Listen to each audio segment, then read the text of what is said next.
శ్రీరామనవమి రోజు శ్రీరామచంద్రమూర్తి చిత్రపటానికి కానీ లేదా విగ్రహానికి కానీ లేదా సీతారాముల చిత్రపటానికి కానీ కొన్ని ప్రత్యేకమైన పుష్పాలతో పూజ చేస్తే ప్రత్యేకమైన ప్రయోజనాలు కలుగుతాయి.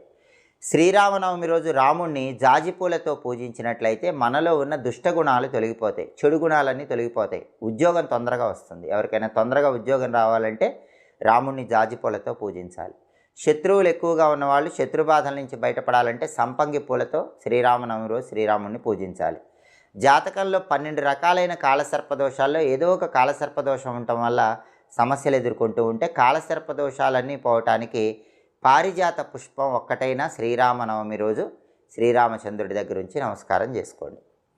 శ్రీమంతులు అవ్వాలంటే, ఐశ్వర్యం రావాలంటే పద్మపుష్పం శ్రీరామచంద్రుడి దగ్గర నుంచి నమస్కారం చేసుకోండి. అలాగే విద్యార్థులకు ప్రజ్ఞా పాఠవాలు మేధాశక్తి పెరగాలంటే, కవులైతే కల్పనాశక్తి పెరగాలంటే,